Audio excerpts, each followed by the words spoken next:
بسم الله الرحمن الرحيم.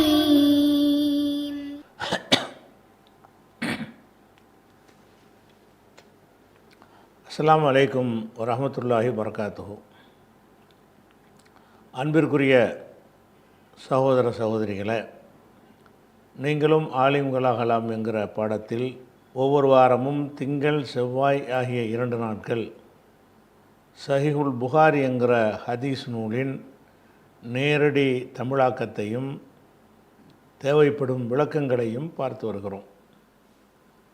இதில் சென்ற வாரத்தில் பெண்களுக்கு தனியாக ஒரு சபையை ஏற்படுத்தி அவங்களுக்கு ஒரு உரை நிகழ்த்தலாமா என்ற தலைப்பில் உள்ள ஒரு 101வது ஹதீஸை சென்ற வாரம் பார்த்தோம். அதில் என்னென்னு கேட்டால், பெண்கள்லாம் நபிகள் நாயகம் ஸல்லல்லாஹு அலைஹி வஸல்லம் அவங்கள்ட்ட முறையிடுவாங்க. எப்போ பார்த்தாலும் ஆண்களே உங்களை சுற்றி இருக்கிறாங்க, பெண்களாகி எங்களுக்கு மார்க்கத்தை அறிஞ்சிக்கிற முடியலை, அதனால் எங்களுக்குன்னு ஒரு சபை ஏற்படுத்துங்க என்று கேட்டவுடனே ஒரு குறிப்பிட்ட நாளை வாக்களித்து பெண்களை வர வைத்து அந்த நாளில் அவங்களுக்கு உரை நிகழ்த்தினாங்க. அந்த செய்தி தான் அந்த 101வது ஹதீஸ். அதில் இந்த உரையில் முக்கியமாக குறிப்பிட்ட விஷயம் என்னென்னு கேட்டால், ஏன்னா இதை சொன்னால் தான் 102வது ஹதீஸ் விளங்கும். இன்றைக்கி பார்க்க போகிற ஹதீஸ் விளங்குறதா இருந்தால் முந்தி 101வது ஹதீஸு நினைவில் வைத்து கொண்டு பார்த்தா தான் இது விளங்கும். அதுக்காக வேண்டி தான்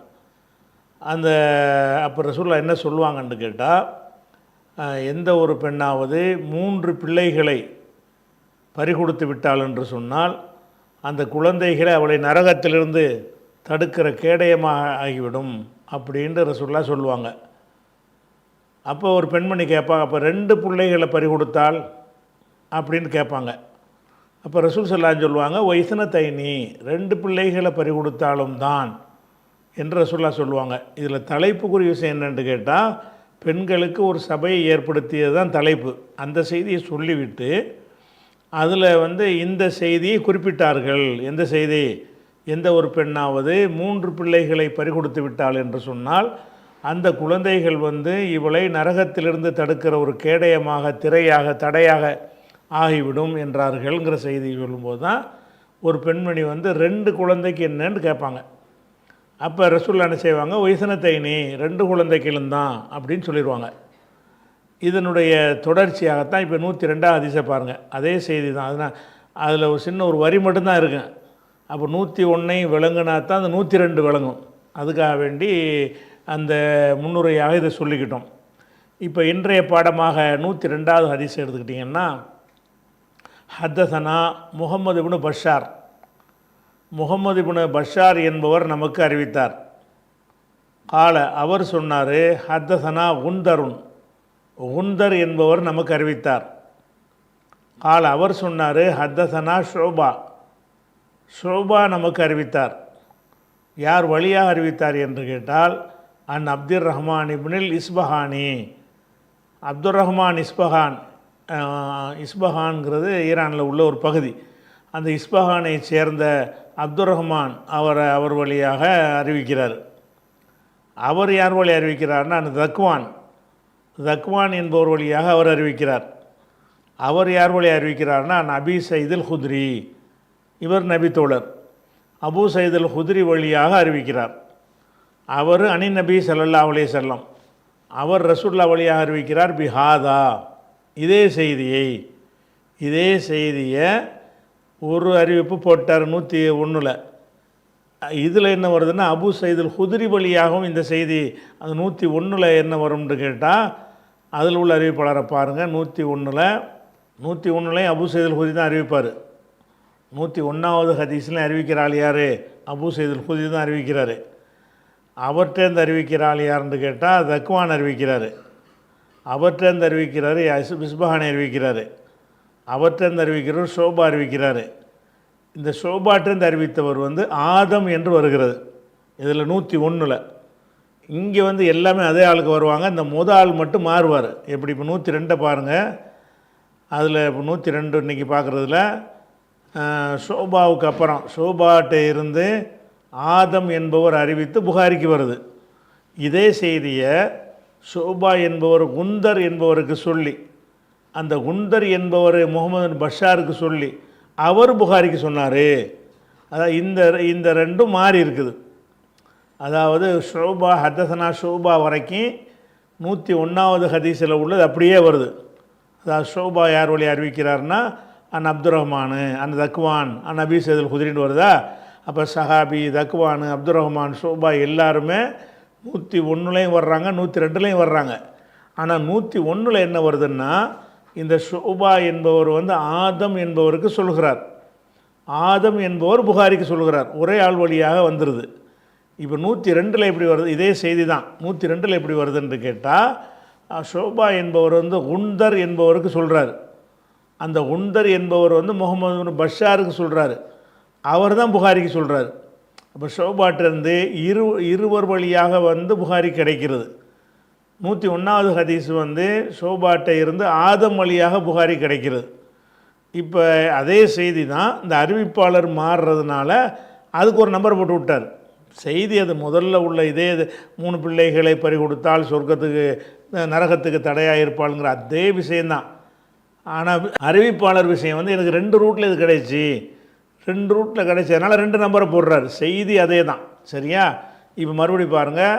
ஹதசனா முகமது இப்னு பஷார், முகமது பஷார் நமக்கு சொன்னார். கால ஹதசனா குந்தர் என்பவர் நமக்கு சொன்னார். கால ஹதசனா ஷோபா, அவர் சொல்கிறார். ஷோபா நமக்கு சொன்னார். யார் வழியாக சொன்னார்னா அப்துல் ரஹ்மான் இப்னு இஸ்பஹானி, அப்துல் ரஹ்மான் வழியாக அவர் சொன்னார். அவர் யார் வழியாக சொன்னார்னா அந்த தக்வான் வழியாக சொன்னார். அவர் யார் வழியாக சொன்னார்னா நபி சைதுல் குத்ரி, அபு சைதுல் குத்ரி வழியாக சொல்கிறாரு. அவர் அனி நபி ஸல்லல்லாஹு அலைஹி வஸல்லம் பிஹாதா, ரசூல்லா வழியாக பிஹாதான்னா இதே செய்தியை இந்த பிஹாதாங்கிற இடத்துல கொண்டாந்து என்ன செய்யணும்னு கேட்டால், முதல் ஹதீஸுடைய வாசகத்தை அங்கே வச்சுக்கிறணும்.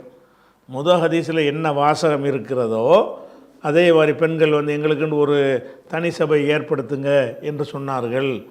ரசூல்லா ஒரு நாளை வாக்களித்தார்கள். அன்றைய தினம் அவங்களுக்கு உரை நிகழ்த்தினார்கள். அந்த உரையில் இந்த 3 பேரை பறிகொடுத்தால் நரகத்திலிருந்து தடுக்கும் என்ற செய்தியை சொன்னார்கள்.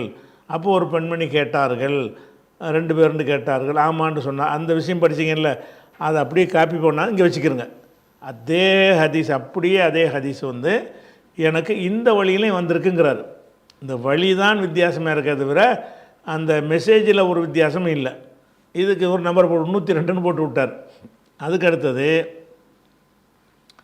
அப்புறமேலே இன்னும் ஒரு செய்தியும் கொண்டு வர்றார். எப்படின்னு கேட்டால், வான் அப்துல் ரஹ்மான் இப்னு இஸ்பஹானி, இதில் அபு சைதுல் குத்ரி வந்துச்சு இல்லையா, அபு சைதுல் குத்ரிக்கு பதிலாக இங்கே என்ன வருதுன்னா அபு ஹுரைரா வருது. அபு ஹுரைராட்ட இருந்து அபு ஹாசிம் என்பவர் கேட்டு அப்துல் ரஹ்மான் இப்னு இஸ்பஹானி என்பவர் வழியாகவும் இந்த செய்தி வந்திருக்குது. ஆனால் இதுக்கு முழு சனதை அவர் சொல்லலை. அப்துல் ரஹ்மான்லேருந்து ஆரம்பிக்கிறார். அப்துல் ரஹ்மானுக்கு அப்புறம் ஷோபா வர்றாரு, குந்தர் வர்றாரு, முகமது பஷார் வர்றாரு. இதெல்லாம் வர்றாங்களா இல்லையான்னு நமக்கு தெரியலை. ஆனால் இவர் அப்துல் ரஹ்மான்றது மட்டும்தான் ஆரம்பிக்கிறார். எப்படி ஆரம்பிக்கிறார்னா, வான் அப்துல் ரஹ்மான் இப்னு இஸ்பஹானி, அப்துல் ரஹ்மான் வழியாகவும் அறிவிக்கப்பட்டிருக்கிறது. கால் அவர் சொன்னார், சமயத்து அபு ஹாசிம் என்பவரிடத்தில் நான் செவியுற்றேன். அபி ஹுரைரா, அவர் அபு ஹுரைரா வழியாக அறிவிக்கிறார். கால அவர் சொல்கிறாரு, சலாசத்துன் லம் எபுலுகுல் ஹின்ஸ, அதாவது 3 பிள்ளைகள் வந்துச்சுல, அந்த 3 பிள்ளைகளை பறி கொடுத்தாலேயானால் அந்த குழந்தைகள் நரகத்தில் தடுக்கும்னு வந்துச்சுல. இந்த அபு ஹுரைரா அறிவிக்கிற ஹதீஸில் என்ன வருதுன்னா, 3 மொட்டையாக இல்லாமல் அந்த 3 பிள்ளைகள் எப்படி பிள்ளைகள்னால் லம் எபுலுகுல் ஹின்ஸுனா பருவம் அடையாமல் இருக்கிறார்கள். அப்படி 3 பிள்ளைங்க. ஒரு 20 வயசு பிள்ளைய மரணித்தால் அதுக்கு இந்த அந்தஸ்து கிடைக்காது. அந்த குழந்தை என்ன குழந்தையாக இருக்கணும்னு கேட்டால் நம்ம எவ்வளோக்குள்ள பருவமடையாத வயசுலேயே 3 பிள்ளைகளை பறி கொடுத்துட்டாங்க. 5 வயசில், 7 வயசில், 3 வயசில், 4 வயசில், 10 வயசில், இப்படி ஒரு பெண் தன்னுடைய பிள்ளைகளை பறி கொடுத்தாலேயானால் அவளுக்கு இந்த அந்தஸ்து கிடைக்கும்னு சொல்லும் பொழுது அங்கே முட்டையாக 3 பேர்னு வருது. 101வது ஹதீஸில் 3 பேர்னு வருது. 3ங்கிறது 25 வயசில் ஒரு பிள்ளையை பறி கொடுத்தாலும் அடங்குற மாதிரி அந்த வாசகம் இருக்கிறது. அபு ஹுரைராவுடைய வாசகம் எப்படி வருதுன்னு கேட்டால், சலாசத்துன் லம் எபுலுகுல் ஹின்ஸு, அந்த 3 பேர் என்பதற்கு ஒரு ஒரு வர்ணனையோட ஒரு தன்மையோடு சேர்த்து வருது. இப்படி சலாசத்துன் 3 பேர், லம் எப்லுகுல் ஹின்ஸ பருவம் அடையாமல் இருக்கிறார்களே அப்படிப்பட்ட 3 பேர், 3 பிள்ளைகளை பறிகொடுப்பாளையானால் அதை சேர்த்துக்கணும். பறிகொடுப்பாளையானால் அவளுக்கு நரகத்திலிருந்து காக்கும்னு வருது. ஆனால் இந்த செய்திக்கு இவர் முழு சனது சொல்லலை. இது ஒரு 3 பேர் இப்போ பருவமடையாத 3 பேர் அப்படிங்கிறதுக்கு அப்துல் ரஹ்மான் வரைக்கும் தான் இவர் சொல்கிறாரே தவிர, இந்த அப்துல் ரஹ்மான் யாருக்கு சொன்னார், அவர் யாருக்கு சொன்னார், அவர் யாருக்கு சொன்னார், அவருக்கு எப்படி புகாரிக்கு வந்துச்சுங்கிற விஷயத்தை சொன்னால் தான் முழு சனதாகும். இது முழு சனது இல்லாத ஒரு செய்தியை கொண்டு அதில் சொருவி விட்டுருக்காரு, 102 போட்டிருக்கிறாரு. இதுக்கு முழு சனதோடு நீங்கள் வேறு நூல்களில் தேடினீங்கன்னு சொன்னால் இந்த முழு சனதே கிடைக்கும். அந்த அந்த ஹதீஸும் ஆதாரமாக காட்டி பேசிக்கணும். அதுக்கடுத்து 103வது ஹதீஸுக்கு வர்றோமா. இந்த 103வது ஹதீஸுக்கு ஒரு பாடத்தை கொண்டு வர்றார். என்ன பாடம் கொண்டு வர்றாருன்னா, கருத்தை விளங்கிக்கிட்டு அர்த்தம் செய்வோம். அதாவது ஒரு ஒரு ஒரு ஆள் ஒரு உஸ்தாது, ஒரு ஆசிரியர் பிள்ளைகளுக்கு பாடம் நடத்துகிறார். பாடம் நடத்துனது இருக்கிற மாணவருக்கு புரியலைன்னு சொன்னால், என்னங்க புரியலை, கொஞ்சம் இன்னொருக்கு விளக்கமாக சொல்லுங்கன்ட்டு ஒரு மாணவர் கேட்குறாரு. இப்படி கேட்கலாமா? இதுதான் பாடத்தினுடைய கருத்து. என்னென்னு கேட்டால், ஒருவர் சொல்கிற ஒரு விஷயத்தை மாணவரால் விளங்கி கொள்ள முடியவில்லை என்றால், அல்லது மாணவர் விளங்கும் அளவுக்கு அவர் சொல்லவில்லை என்று சொன்னால், அதில் திரும்ப கேட்டு விளங்கி கொள்வது அப்படிங்கிறது சம்பந்தப்பட்ட ஒரு பாடம் இது. அதாவது அதுக்கு அர்த்தம் பாருங்கள். பாபுங்கிற தனியாக வச்சுருங்க. மண் சமய செய்யன், ஒருவன் ஒரு செய்தியை செவிமடுக்கிறான். ஃபலம் எஃபஹமுஹு, அது அவனுக்கு விளங்கவில்லை. உஸ்தாதுகிட்ட இருந்து ஒரு செய்தியை காதில் வாங்குகிறான். காதில் தான் வாங்கினானே தவிர கருத்தில் வாங்க முடியலை. ஃபலம் எஃபஹமுஹு, அதை அவன் புரிந்து கொள்ளவில்லை. புரிந்து கொள்ளலைன்ன உடனே ஃபராஜா ஃபீஹி, அதில் மறுவிளக்கம் கேட்கிறான். ராஜான்னா மறுவிளக்கம் கேட்குறது, திரும்ப கேட்பது. அவன் திரும்ப கேட்கிறான். ஹத்தா யாரிஃபஹு, அதை அறிந்து கொள்வதற்காக. அவன் அப்படிப்பட்டவனை பற்றிய பாடம்ன்ற வேண்டிதான். அதாவது ஒரு செய்தியை காதால் கேட்டு விளங்கி கொள்ளாத நிலையில் திரும்ப கேட்டு விளங்கி கொள்பவன் பற்றிய பாடம். மொத்தத்துக்கு அர்த்தம் செய்வதாக இருந்தால், பாபு மன் சமியா செய்யன், ஒரு செய்தியை செவியுறுபவன் பற்றிய பாடம். செவியுற்று பலம் எஃப்ஹமு, விளங்கி கொள்ளவில்லையே அவனை பற்றிய பாடம். விளங்கி கொள்ளாமல் ஃபராஜா ஃபீஹி, அதில் திரும்ப விளக்கம் கேட்டு ஹத்தா யாரிஃபு, அதை விளங்கி கொள்வதற்காக வேண்டி திரும்ப விளக்கம் கேட்கிறானே அவனை பற்றிய பாடம். அப்படி செய்யலாமா, அது கூடுமா என்பது பாடம்னு சொல்லி போடுறார். அவன் கருத்து என்னென்னு கேட்டால், நமக்கு ஒரு செய்தி விளங்கலைன்னு சொன்னால் உஸ்தாது சொல்கிறான்னு தலையாட்டிகிட்டு போகக்கூடாது. நீங்கள் என்னங்க சொல்கிறீங்க, எனக்கு விளங்குற மாதிரி சொல்லுங்கள் அப்படின்னு அதில் எதிர்கேள்வி, கிராஸ் கேள்விலாம் என்ன செய்யலாம். ராஜாண்டாலாம் கிராஸ் கேள்வி கேட்குறது தான், குறுக்கு கேள்வி கேட்குறது. அப்போ குறுக்கு கேள்வி கேட்கலாம் அப்படிங்கிற ஒரு விஷயத்தை பற்றிய பாடம். அதுக்கு என்ன செய்கிறாருன்னா, 103வது ஹதீஸை கொண்டு வர்றார். ஹத்தசனா சயீத் இப்னு அபி மரியம், சயீத் இப்னு அபு மரியம் என்பவர் எனக்கு சொன்னார். புகாரி சொல்கிறாரா கால, அந்த சயீது சொல்கிறாரு, அக்பரனா நாஃபி இப்னு உமர், நாஃபி இப்னு உமர் என்பவர் நமக்கு சொன்னார். கால, அவர் சொன்னார், ஹதசனி இப்னு அபி முலைக்கா, இப்னு அபி முலைக்காங்கிறவர் எனக்கு சொன்னார். என்ன சொன்னார் என்றால், அன்ன ஆயிஷத்தை, ஆயிஷா அவர்கள், ஜவுஜன் நபி ஸல்லல்லாஹு அலைஹி வஸல்லம், ரசூலுல்லாஹ்வுடைய மனைவியாகிய ஆயிஷா ரலியல்லாஹு அன்ஹா அவர்கள், கானத்து லா தஸ்மவு ஷையன் லா தாரிஃபுகு, அவங்க விளங்கி கொள்ளாத ஒரு செய்தியை கேட்க மாட்டார்கள்.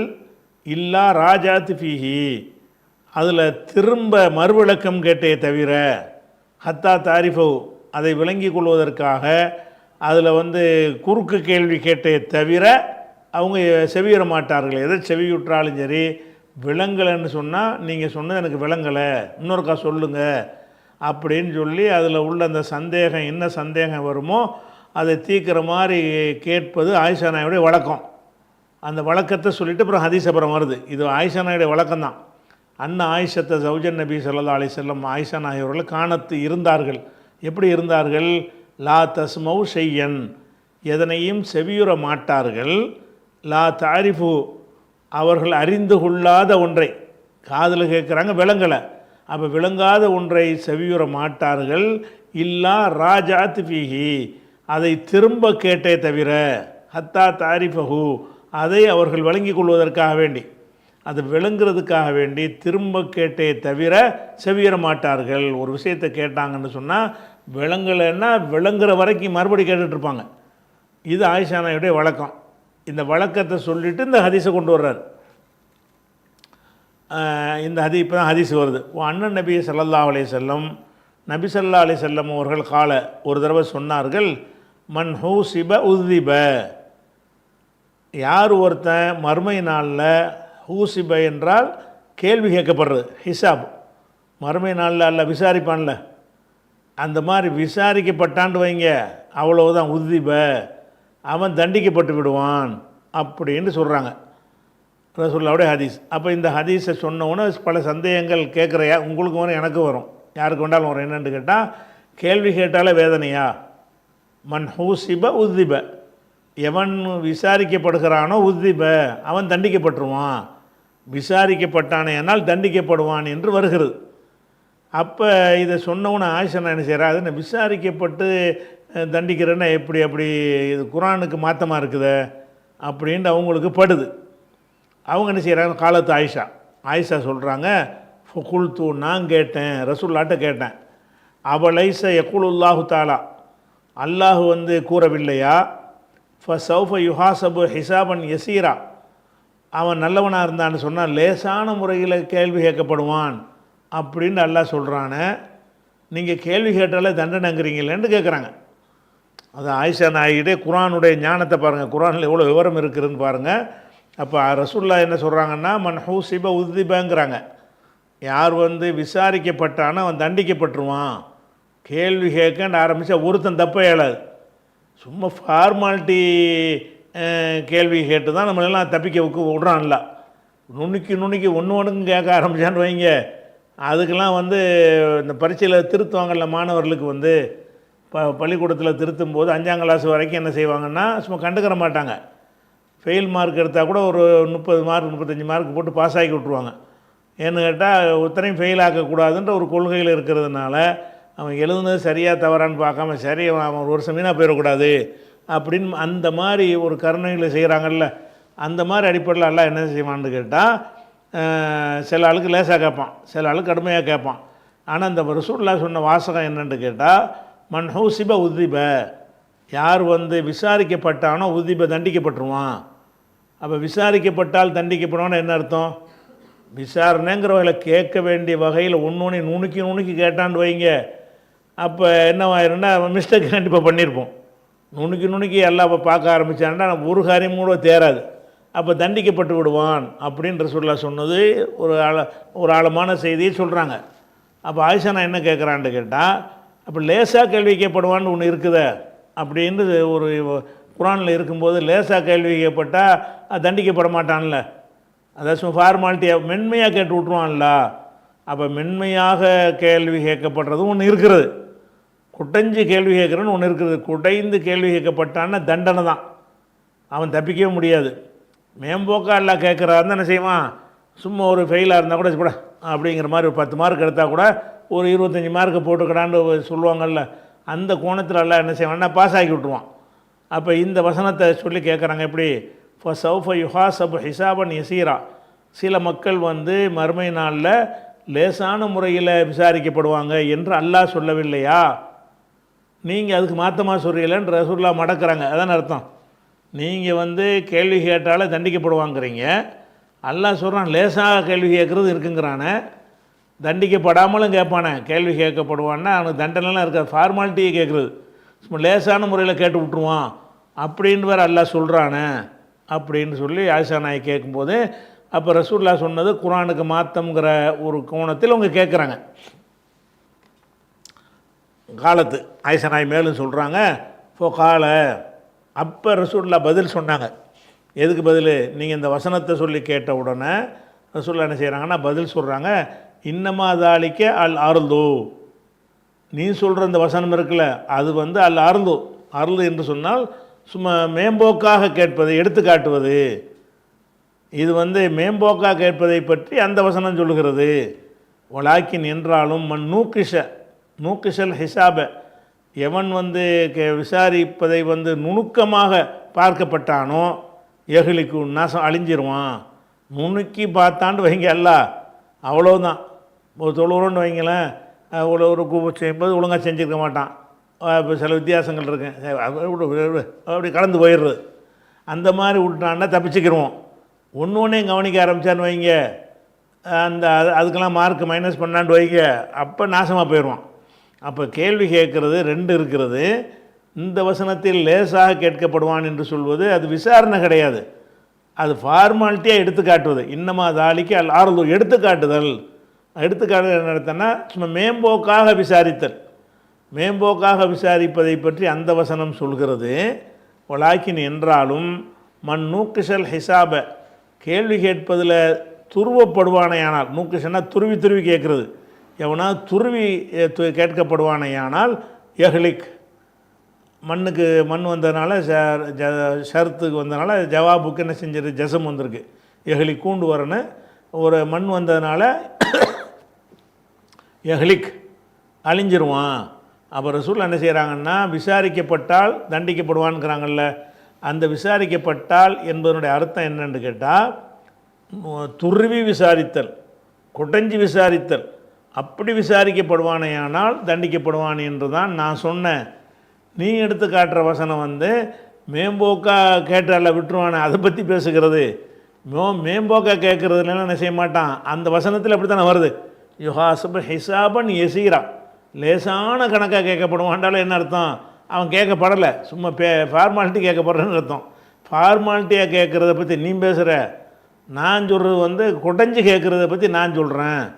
குடைஞ்சி கேட்டால் தண்டிக்கப்படுவான், அதுதான் கரெக்டு. நீ ஆயிஷாவாகிய நீ எடுத்து காட்டுற வசனம் என்ன சொல்லுதுன்னு கேட்டால் குடையாமல் கேட்குறத பற்றி சொல்லுது, சும்மா பட்டும் படாமல் கேட்குறது, மேம்போக கேட்குறது. அந்த மாதிரி கேட்கப்பட்டார்களே ஆனால் அவங்க தண்டிக்கப்பட மாட்டாங்க. அல்ல, யாரை மன்னிக்க நினைக்கிறான்னு அவங்கள தான் இப்படி கேட்பான். யாரை மன்னிக்க நினைக்கிறான்னு அவங்கள என்ன செய்வான், கேட்கும்போதே ஃபார்மாலிட்டியாக வந்து கடந்து விட்டுருவான், அதுக்கு குற்றம் பிடிக்காத வகையில் அந்த கேள்வியை கேட்பான். அப்போ கொளுத்து நான் கேட்டேன், எப்படி திருப்பி ஒருக்கா பாருங்கள் அர்த்தம் வர்றதுக்காக வேண்டி. காலத்து ஆயிஷா சொல்கிறாங்க, இப்போ கொளுத்து நான் சொன்னேன், அவளை செய்ய குலுல்லாஹு தாலா, அல்லாஹு வந்து கூறவில்லையா, ஃபசௌஃப யுஹாசபு ஹிசாபன் எசிரா. இது இன்ஷிகாக், சூரத்துல் இன்ஷிகாக்கில் 8வது வசனம். இதசமாவுன் ஷக்கத்துன்னு சூறா இருக்குல்ல, அந்த சூறாவில் 8வது வசனம் இது. அப்போ சௌஃப யுஹாசபு ஹிசாபன் எசீரா என்று அல்லாஹ் சொல்லவில்லையா என்று நான் கேட்டேன். காலத்து ஆயிஷா நாய் சொல்கிறாங்க, இப்போ அப்போ ரசூலுல்லாஹ் சொன்னார்கள், இன்னமா தாலிக்க அல் அர்து, அது வந்து எடுத்துக்காட்டுதல். நீ சொல்கிற அந்த வசனம் இருக்கு இல்லையா, அது வந்து மேம்போக்காக எடுத்துக்காட்டுதல், அது விசாரணை கிடையாது. அதனால தான் லேசான விசாரணைன்ற அல்ல அந்த வார்த்தையை போட்டிருக்கிறான். வலாக்கின் என்றாலும் நான் சொன்னது தான் கரெக்டு. வலாக்கின் மண் நூக்கிஷல் ஹிசாப, கணக்கில் வந்து துருவி பார்க்கப்பட்டானையானால் எஹ்லிக்கு தொலைஞ்சான். துருவி பார்க்கப்பட்டான்னு வைங்க, தப்பிக்கவே முடியாது, ஃபெயில் தான். அப்போ ஃபெயிலுக்கு அல்லாஹ் திருத்த ஆரம்பித்தான்னா 50 பேர் ஃபெயில் ஆயிடுவோம். அல்லாஹ் என்ன செய்வான், அல்லாவாக அவனுடைய அந்த அந்தஸ்தில் இருந்து கொண்டு கேட்காம ஒரு கருணை பார்வையோடு அவன் பார்க்கறதுனால என்ன செய்யலாம், பல தவறுகளை வந்து கண்டுக்கிறாமல் ஓரளவுக்கு வந்திருக்கிறானா, சரி பரவாயில்ல ஓரளவுக்கு பண்ணிட்டான்ல, துல்லியம் அப்படி பர்ஃபெக்டாக பண்ணியிருக்கானான்னு எல்லாம் பார்த்தாண்டு வைங்க, ஒத்தம் தேர மாட்டோம். உலாக்கின் என்றாலும் மண் நூக்கிஷல் ஹிசாப, யார் ஒருத்தன் கணக்கில் துருவி ஆராயப்படுகிறானோ எஹ்லிக் அழிந்தான், அவன் தொலைஞ்சிருவான், நரகத்துக்கு போயிடுவாங்கிற அர்த்தம், வேதனை செய்யப்படுவான்னு அர்த்தம். இதில் நமக்கு பாயிண்ட் என்னென்னு கேட்டால், பாடத்துடைய பாயிண்ட் என்னென்னு கேட்டால், இந்த ஆயிஷா நாயுடைய இந்த தன்மை இருக்குல்ல, அந்த தன்மை தான் பாயிண்ட்டு. புரியலை என்று சொன்னால் திரும்பி கேட்பது ஆயிஷா நாயுடைய வழக்கம். இப்போ ரசூலுல்லாஹ் சொன்னது புரியாமல் தானே அவங்க கேள்வி கேட்குறாங்க. ரசூலுல்லாஹ் என்ன சொல்கிறாங்கன்னா, வந்து மன் ஹூசிப உதிப, யார் ஒருத்தன் கேள்வி கேட்கப்பட்டானோ தண்டிக்கப்படுவான்ட்டாங்க. அப்போ தண்டிக்கப்படுவானு தலைத்தில் ஆட்டிட்டு போகல, அது எப்படி இதை வந்து தண்டிக்கப்படாமல் இருந்த ஒன்றும் இருக்குதா?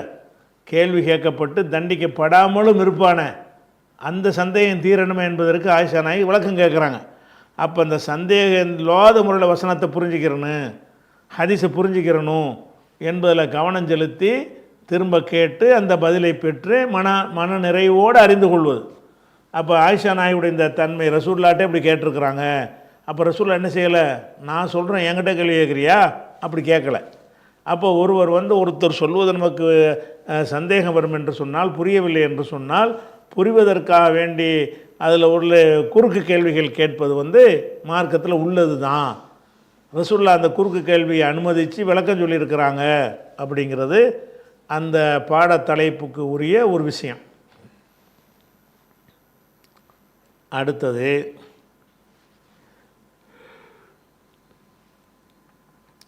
பாபுன், அடுத்த பாடம். லியு பல்லியகுல் இல்ம ஷாஹிதுல் காயிப.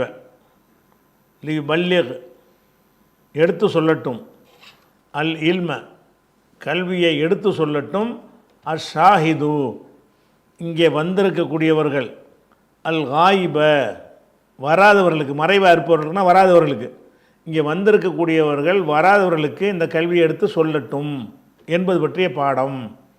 அதாவது ஷஹிதன்னா அந்த சபைக்கு ஆஜரானவன், காயிபுன்னா ஆஜராகாமல் மறைந்திருப்பவன், வராதவன். அப்போ ரசூல்லா ஒரு செய்தியை சொல்லிவிட்டு இங்கே வந்திருக்கிற ஆளுக்கு வராத ஆளுக்கெல்லாம் போய் சொல்லுங்கங்கிறாங்க. அது பற்றிய பாடம்.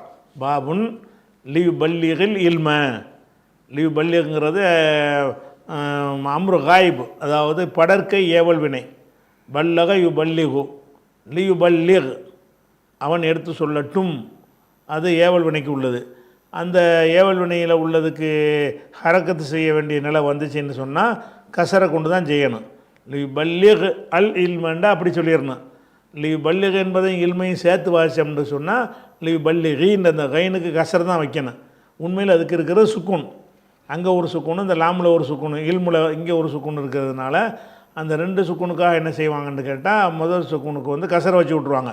லியு பல்லிகில் இல்ம கல்வியை எடுத்து சொல்லட்டும், அல் ஷாஹிது வந்திருப்பவர்கள் ஆஜரானவர்கள் எடுத்து சொல்லட்டும், அல் காயிப வராமல் இருக்கிறவங்களுக்கு, மறைந்திருப்பவர்களுக்குன்னா வராமல் இருப்பவர்களுக்கு எடுத்து சொல்லட்டும் என்பது பற்றிய பாடம் அப்படின்றார். சொல்லிட்டு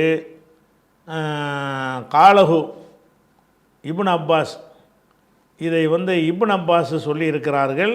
அனின் நபி ஸல்லல்லாஹு அலைஹி வஸல்லம் ரசூலுல்லாஹ் வழியாக இதை இப்னு அப்பாஸ் சொல்லியிருக்கிறார்கள்னு சொல்லி என்ன செய்கிறாருன்னா, இதுக்குரிய ஹதீஸை அவர் போடாமல் என்ன செய்கிறாருன்னு கேட்டால், இப்போ பின்னாடி ஹதீஸ் போடுறார், இதையும் கொண்டாந்து நுழைச்சிடுறார். ஆனால் இந்த விஷயத்தை இதுக்கு முந்தையே என்ன செஞ்சிருக்காருன்னு கேட்டால் முழுமையான ஹதீஸாக கொண்டு வந்திருக்கிறார். இதே நம்ம கடந்து வந்துட்டோம். அந்த ஹதீஸ் ஏற்கனவே வந்திருப்பவர்கள் வராதவர்களுக்கெல்லாம் சொல்லுங்கம்பாங்கல்ல, அதான் உங்களுடைய உடைமைகள், உயிர்கள், பொருளாதாரம்லாம் ஒருத்தருக்கு ஒருத்தர் ஹராமு, ஹுர்மத் யோமிக்கும் ஹாதா ஃபி ஷஹரிக்கும் ஹாதா ஃபி பலதிக்கும் ஹாதா, இந்த ஊர் எப்படி புனிதமானதோ, இந்த மாதம் எப்படி புனிதமானதோ, அந்த மாதிரி உங்களுடைய மானம் மரியாதையெல்லாம் புனிதமானதுன்னு சொல்லுவாங்கள்ல, அந்த ஹதீஸை இப்னு அப்பாஸ் அறிவித்திருக்கிறாருன்னு உங்களுக்கு குறிப்பிடுறாரு. முழு ஹதீஸாக இந்த ஹதீஸை 2-3 தடவை கொண்டு வந்துட்டார். முன்னாடி நம்ம பார்த்துட்டோம், அதை பார்த்துக்கிற வேண்டியது. இப்போ அந்த இதை யாவப்படுத்திட்டு ஒரு புதுசாக ஒரு ஹதீஸை கொண்டு வர்றாரு. அது என்ன கொண்டு வர்றாருன்னு கேட்டால் 104வது ஹதீஸ். இந்த 104வது ஹதீஸை ஒரு வரலாறு சம்மந்தப்பட்ட ஒரு ஹதீஸ். அதனால் இந்த வரலாறை கொஞ்சம் தெரிஞ்சுக்கிட்டு நம்ம என்ன செய்யணும், இதுக்கு போனால் சரியாக வரும். அதாவது மாவியா அவர்களுடைய ஆட்சி காலம் முடிந்து அவர் மரணிச்சிட்டார்.